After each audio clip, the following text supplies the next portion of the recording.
Ketua Umum PDI Perjuangan Megawati Soekarnoputri menyampaikan pidato politik di Rakernas kelima PDI Perjuangan. Dalam pidatonya, Megawati menyebut arah politik PDIP di pemerintahan Prabowo Gibran nanti.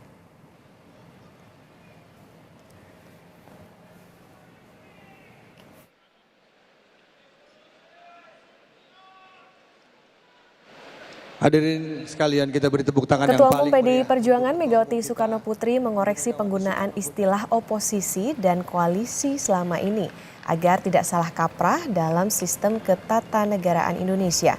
Mega juga menjawab soal sikap politik PDIP di pemerintahan Prabowo nanti.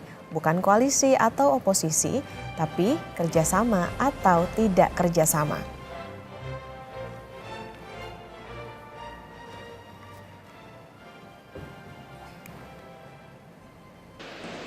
Jadi bukan parlementer.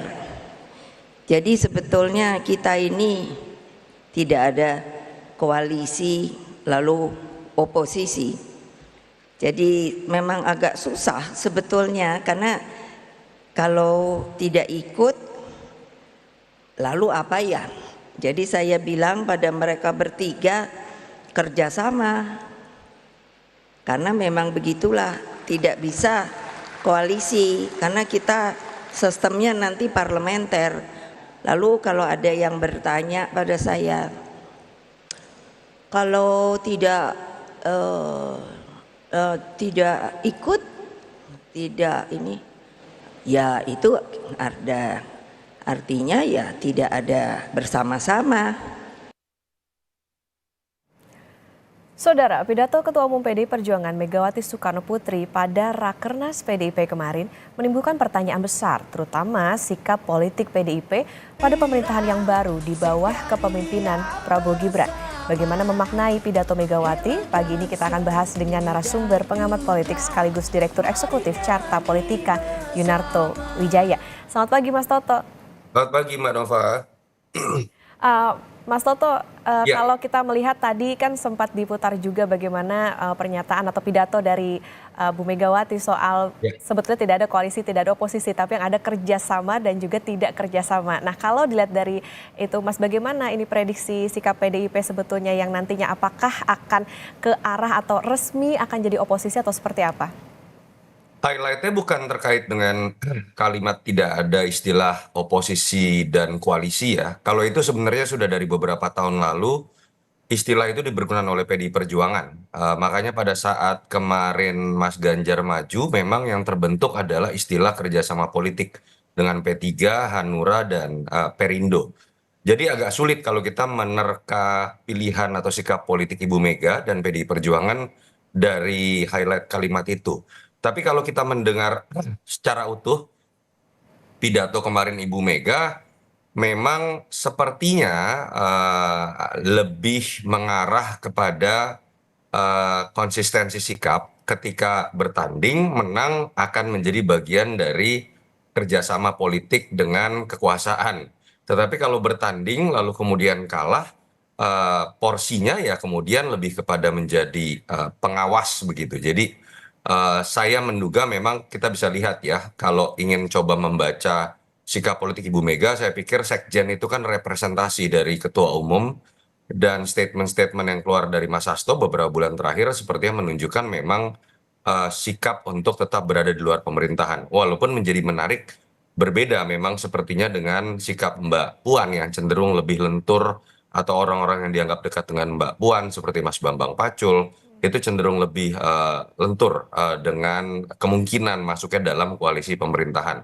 Tapi kalau mau menduga-duga, saya melihat dalam Rakernas ini tidak akan ada keputusan atau deklarasi menjadi bagian dari pemerintahan Prabowo Gibran atau di luar pemerintahan Prabowo Gibran.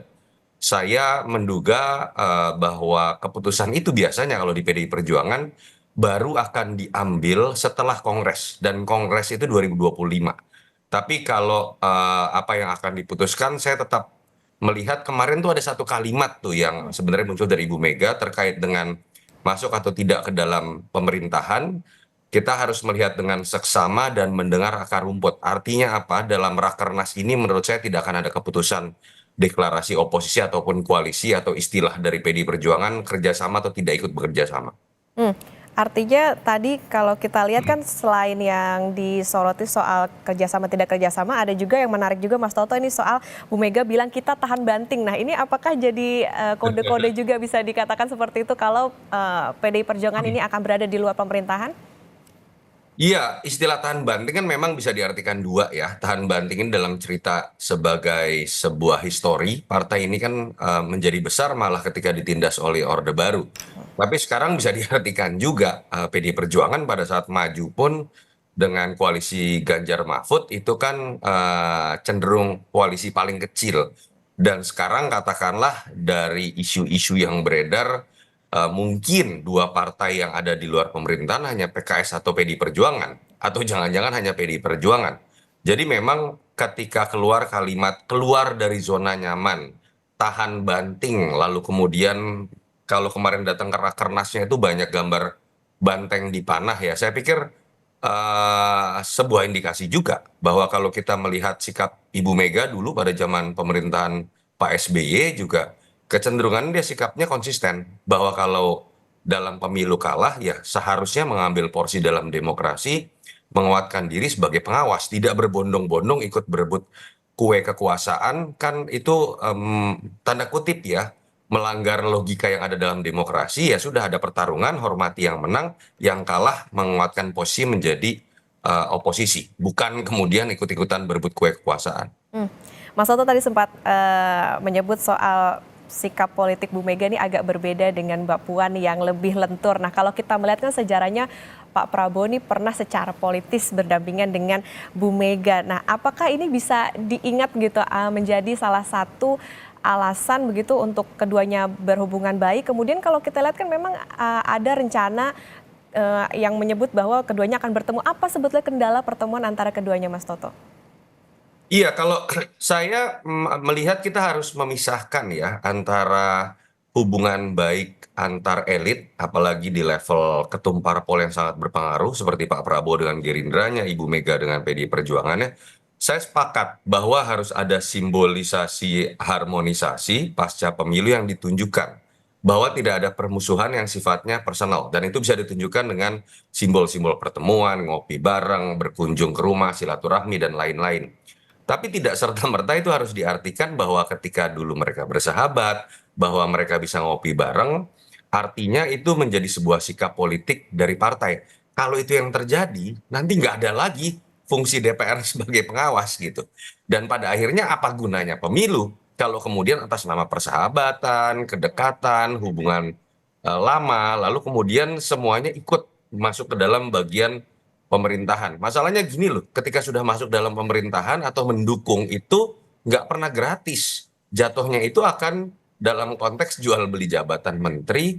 Bahkan sekarang kita dengar isunya sampai karena terlalu banyak partai yang akan masuk dan sudah masuk, sampai akan ada kabinet gemoy, kabinet gemuk, 40 menteri dan lain-lain. Jadi saya di satu sisi berharap Ibu Mega dengan Pak Prabowo bertemu sebagai sebuah simbol menunjukkan bahwa perbedaan sikap dan pasca pilpres itu tidak ada sesuatu yang sifatnya personal, dan itu akan turun ke bawah ke psikologis para konstituen, pengurus dan kader ya. Tapi di sisi lain jangan diartikan serta-merta setiap pertemuan itu harus diikuti oleh perubahan sikap politik, ditambah apalagi jual beli jabatan. Jadi dan bagaimana posisi Mbak Puan bisa menjadi jembatan. Karena Mbak Puan kan yang masih sering berkomunikasi lintas partai, hubungan dekat dengan Bang Dasko dan lain-lain, dalam konteks mempercepat pertemuan, mencairkan situasi dalam konteks hubungan personal, itu saya pikir Mbak Puan bisa punya peran besar.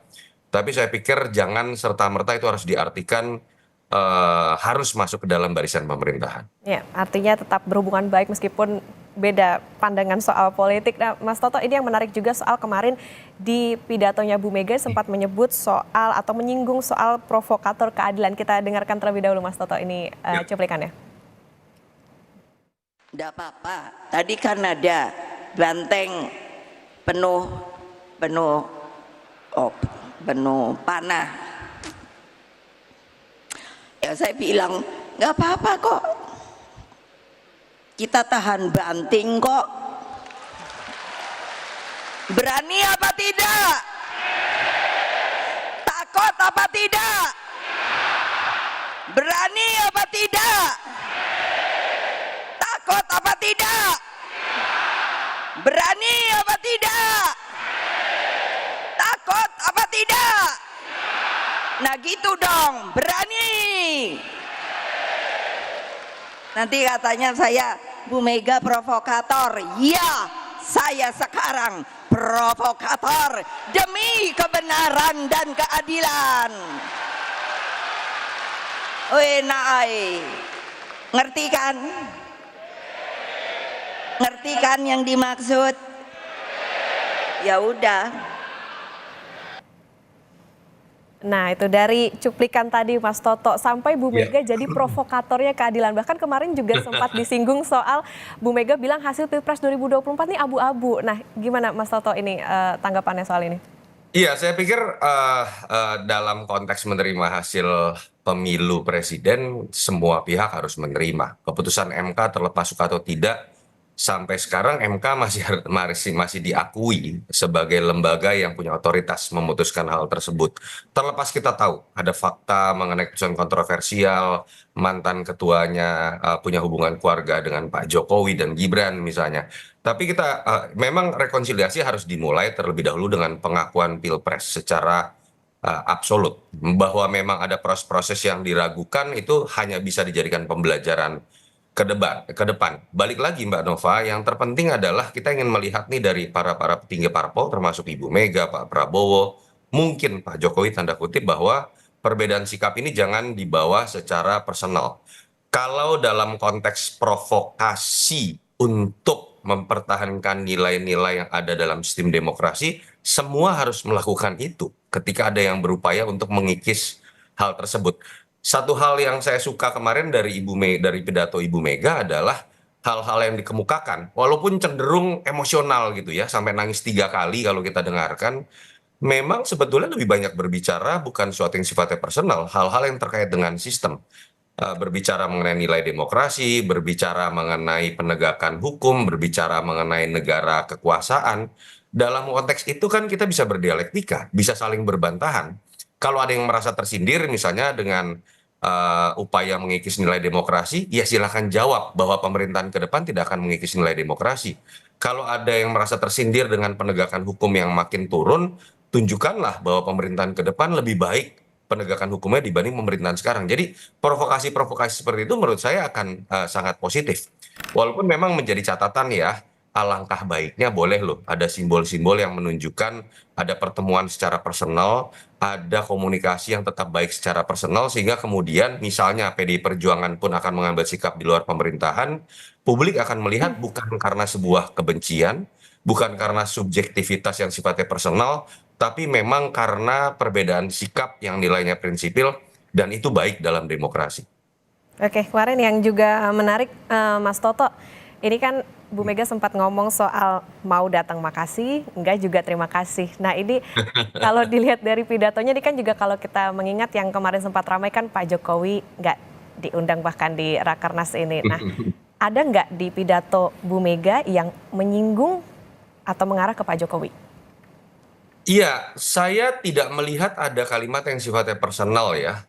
Tetapi kalau dimasukkan dalam sebuah kategori tersendiri, yang mungkin Pak Jokowi bisa diartikan masuk di situ, ya bisa saja gitu. Kalau berbicara misalnya masalah diundang tidak diundang, mungkin orang bisa mengkategorikan ya Pak Jokowi sudah masuk dalam posisi itu. Atau kalau kita misalnya melihat silahkan keluar yang masih ingin dalam zona nyaman atau tidak konsisten, bisa saja orang mengkategorikan Pak Jokowi ada di situ. Tapi menurut saya urusan Pak Jokowi sebagai kader, persoalan Pak Jokowi dalam konteks internal PDI Perjuangan, saya pikir kita kan sudah bisa melihat itu clear. Pak Jokowi mengambil sikap berbeda, ada di luar. Ibu Mega juga mengambil sikap yang berbeda. Kita harapkan perbedaan sikap dan perbedaan posisi politik di antara mereka itu dialektika yang baik buat bangsa. Harus diingat loh, jangan ada yang mengkapitalisasi bahwa semua elit politik ini harus adem-adem saja, sering ketemu, kalau bisa tidak ada yang oposisi. Itu bahaya buat demokrasi. Itu namanya kong kali kong. Itu yang namanya oligarki. Dan itu bisa melahirkan kartel. Artinya kita tidak bisa punya pengawas lagi. Artinya sebuah keputusan-keputusan besar cukup dikeluarkan oleh kesepakatan kepentingan di antara mereka, arisan di antara mereka. Jangan biarkan perbedaan politik di antara para petinggi politik ini malah jadi sebuah keuntungan buat masyarakat. Kita bisa saling mengawasi, kita tetap punya saluran untuk mengawasi. Ya, berarti menjadi suatu yang baik juga sebetulnya ya meskipun Demokrasi harus seperti ini. Kalau adem semua, tidak ada oposisi, semuanya masuk dalam barisan pemerintahan, itu kong kali kong dan cenderung akan menjadi otoriter. oke, berarti harus ada penyeimbang, harus ada check and balances ya juga dalam pemerintahan. Mas Toto, ini kan juga yang kemarin menarik soal Bu Mega sempat menyinggung soal kalau kita bisa mengartikan regenerasi ketua umum ya. Ini sempat dikatakan bertukar dengan Mbak Puan jadi ketua umum, Bu Mega jadi ketua DPR. Nah, ini ada cuplikan yang Mas Toto, kita dengarkan terlebih dahulu. Mbak Puan, saya bilang pada Mbak Puan sebagai ketua DPR, wah pergi ke luar negeri terus. Tapi itu kerja loh, bukannya jadi turis. Jadi saya kalau beliau pamit kemarin ikut di Bali, lalu kapan itu ke Meksiko. Jadi terus saya bilang gantianlah sama saya deh yang jadi ketua DPR. Kamu yang jadi ketua umum.